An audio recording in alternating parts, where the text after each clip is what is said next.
नमस्कार दोस्तों, एक बार फिर से आप सभी का मैं बहुत बहुत स्वागत करता हूं। दोस्तों, आज हम बात करेंगे बीएसपी ने किन किन सीटों पर 2 लाख वोट हासिल किए हैं, ये आज हम आपको दोस्तों बताने वाले हैं। लेकिन जो नतीजे आए हैं उसको 4 बिंदुओं में समझेंगे।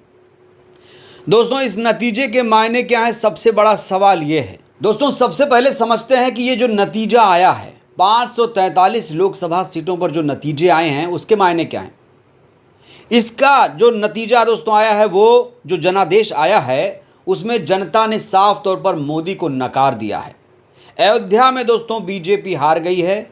मतलब ये कि इस बार लोगों ने धर्म के नाम पर, मंदिर मस्जिद के नाम पर वोट नहीं किया है, लोकतंत्र संविधान के नाम पर वोट पड़ा है, पहली बात।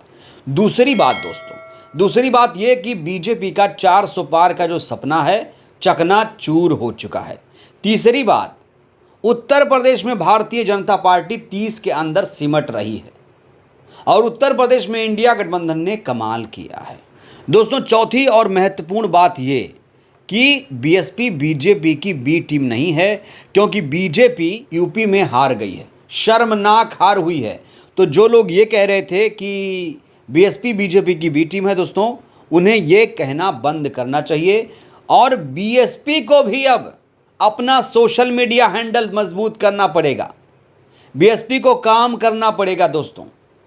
तो चलिए दोस्तों, आपको फटाफट बताते हैं बसपा किन किन सीटों पर लाख से ज़्यादा 2 लाख वोट कहां कहां पाई है। चलिए दोस्तों, फटाफट अंदाज में हम आपको बता देते हैं। उत्तर प्रदेश की बात करेंगे, देखेंगे किन किन सीटों पर बसपा के उम्मीदवारों को लाखों वोट मिले हैं। तो दोस्तों, सबसे पहली सीट है आगरा। दोस्तों, आगरा में बीएसपी को 1,61,000 वोट हासिल हुए हैं। वहीं दोस्तों अलीगढ़ की बात करें, दोस्तों अलीगढ़ में बीएसपी के प्रत्याशी को 1,23,000 वोट हासिल हुए हैं। अंबेडकर नगर की बात करेंगे, दोस्तों अम्बेडकर नगर में बीएसपी के प्रत्याशी को करीब 2 लाख वोट हासिल हुए हैं। अमरोहा की बात करते हैं दोस्तों, बेहद महत्वपूर्ण सीट। अमरोहा में बीएसपी के प्रत्याशी को करीब 1.5 लाख वोट हासिल हुए हैं। वहीं दोस्तों आजमगढ़ की बात करेंगे, आजमगढ़ की बात करें तो आजमगढ़ में बीएसपी के प्रत्याशी को 1,80,000 वोट हासिल हुए हैं। दोस्तों बांदा की बात करें तो बांदा में कमाल कर दिया बसपा ने, यहाँ पर करीब 2.5 लाख वोट बीएसपी के प्रत्याशी को हासिल हुआ है। दोस्तों बस्ती की बात करें, बस्ती लोकसभा सीट की, तो बस्ती में बीएसपी के प्रत्याशी को 1 लाख से ज़्यादा वोट हासिल हुआ है। भदोही की बात करें दोस्तों, भदोही लोकसभा सीट बेहद महत्वपूर्ण सीट, यहाँ पर बीएसपी के प्रत्याशी को 1.5 लाख से ज़्यादा वोट हासिल हुआ है। दोस्तों अगली सीट की बात करें, अगली सीट है बिजनौर। दोस्तों बिजनौर में 2,17,000 वोट बीएसपी के प्रत्याशी को हासिल हुआ है। बुलंदशहर की बात करें दोस्तों, बुलंदशहर में बीएसपी के प्रत्याशी को 1,17,000 वोट हासिल हुआ है।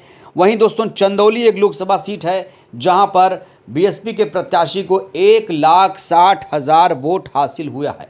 वहीं दोस्तों धौरहरा लोकसभा सीट की बात करूं तो धौरहरा लोकसभा सीट में बीएसपी के प्रत्याशी को 1,84,000 वोट हासिल हुए हैं। दोस्तों घोसी की बात करें तो घोसी में बीएसपी के उम्मीदवार को करीब 2 लाख वोट हासिल हुए हैं। दोस्तों फतेहपुर सीकरी की बात करें तो फतेहपुर सीकरी में बीएसपी के प्रत्याशी को 1,20,000 वोट हासिल हुए हैं। दोस्तों अगली सीट है गाजीपुर। दोस्तों गाजीपुर की बात करें तो गाजीपुर में बीएसपी के प्रत्याशी को 1,64,000 वोट हासिल हुए हैं। दोस्तों हरदोई की बात करेंगे, हरदोई लोकसभा सीट बेहद महत्वपूर्ण, यहाँ पर बीएसपी के प्रत्याशी को 1,22,000 वोट हासिल हुए हैं। दोस्तों अगली सीट है हाथरस। हाथरस की बात करें तो हाथरस में बीएसपी के उम्मीदवार को करीब 2 लाख वोट दोस्तों हाथरस में हासिल हुए हैं। हालांकि हाथरस में बीजेपी की जीत कैसे हो गई, ये बड़ा सवाल है। दोस्तों जौनपुर की बात करेंगे, दोस्तों जौनपुर में बीएसपी के प्रत्याशी को 1,37,000 वोट हासिल हुए हैं। जालौन की बात करें तो जालौन में 1 लाख से ज़्यादा वोट बीएसपी के प्रत्याशी को मिले हैं। दोस्तों अगली सीट है कानपुर। दोस्तों कानपुर की बात करें तो कानपुर में बीएसपी के प्रत्याशी को 1,18,000 वोट हासिल हुए हैं। लखीमपुर खीरी की बात करें दोस्तों, लखीमपुर खीरी में बीएसपी के प्रत्याशी को 1,10,000 वोट हासिल हुए हैं।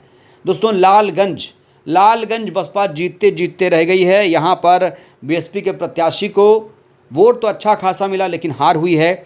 2,10,000 वोट लालगंज में बसपा के प्रत्याशी को हासिल हुए। दोस्तों मछली शहर में बीएसपी के प्रत्याशी को 1.5 लाख, जी हाँ बिल्कुल सही सुन रहे हैं आप, मछली शहर में बीएसपी के प्रत्याशी को 1.5 लाख वोट हासिल हुए। दोस्तों अगली सीट है मथुरा। दोस्तों मथुरा की बात कर लेते हैं। मथुरा में बीएसपी के प्रत्याशी को 1,81,000 वोट हासिल हुए हैं। दोस्तों मिर्ज़ापुर की बात करें तो मिर्ज़ापुर में बीएसपी के प्रत्याशी को करीब 1.5 लाख वोट हासिल हुए हैं।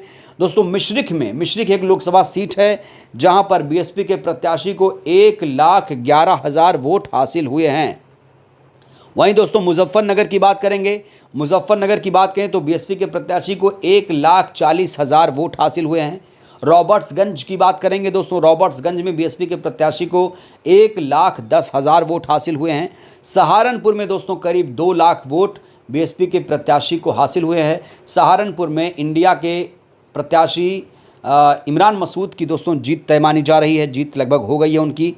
और दोस्तों अगली सीट है संभल की बात करें तो यहाँ पर 1.5 लाख वोट बीएसपी के प्रत्याशी को हासिल हुए हैं। दोस्तों अगली सीट है दोस्तों संत कबीर नगर। दोस्तों संत कबीर नगर की बात करें तो यहाँ पर बीएसपी के प्रत्याशी को 1,43,000 वोट हासिल हुए हैं।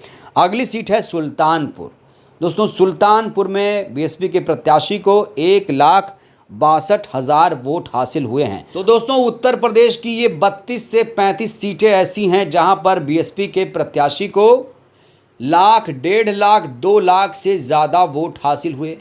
अब इसका मतलब निकालिए, इसका मतलब क्या है। दोस्तों 2019 के लोकसभा के चुनाव में बीएसपी ने 10 सीटों पर जीत हासिल की थी। इस बार बसपा का प्रदर्शन नहीं अच्छा रहा, उसे कोई भी सीट यूपी में हासिल नहीं हुई है। 2014 की तरह इस बार भी बसपा को कोई सीट हासिल नहीं हुई। दोस्तों इतना बम्पर वोट मिल रहा है बीएसपी को, सोचिए अगर बसपा किसी पार्टी के साथ गठबंधन कर ले तो फिर कमाल हो जाएगा दोस्तों। हालांकि मायावती जी गठबंधन ना करने के पीछे एक कारण बताती हैं, कहती हैं कि वोट ट्रांसफ़र नहीं होता है। क्या दोस्तों ये सच है? मायावती जी की बात क्या आप सच मानते हैं? मायावती जी कहती हैं कि वोट ट्रांसफ़र नहीं होता, क्या आप लोग इसे सच मानते हैं? क्या ऐसा हो सकता है? लेकिन दोस्तों इस बार तो वोट ट्रांसफ़र हुआ है, इस बार वोट ट्रांसफ़र हुआ है। कहा जाता है कि अगर समाजवादी पार्टी ने कांग्रेस के साथ गठबंधन नहीं किया होता तो उसे 30 से ज़्यादा सीटें इस तरीके से नहीं दिखाई देती, जिस तरीके से रुझानों में नतीजे में सामने आ रहे हैं कि समाजवादी पार्टी को कई सीटें मिल रही हैं, इतनी सीटें नहीं आ पाती। अकेले लड़ती तो समाजवादी पार्टी की हालत बसपा से भी बुरी हो जाती। तो दोस्तों इसका मतलब ये है कि जो बसपा है उसे जब गठबंधन पूरे देश लेवल पर हो तो उसे भी उसमें भागीदारी निभानी पड़ेगी। अब ये अलग सवाल है कि कोई बुलाए ना बुलाए, कोई बुलाता है नहीं बुलाता है, ये तो गठबंधन करने वाले जाने दोस्तों, हमें तो इसमें नहीं पड़ना है।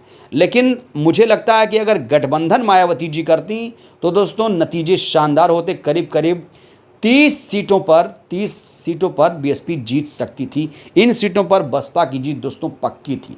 गठबंधन होता तो 5-5 लाख वोट यहाँ पर आराम से हो जाते और इन सीटों पर दोस्तों जीत हो जाती, मुझे ऐसा लगता है दोस्तों। बहरहाल दोस्तों देश को मजबूत विपक्ष मिल चुका है।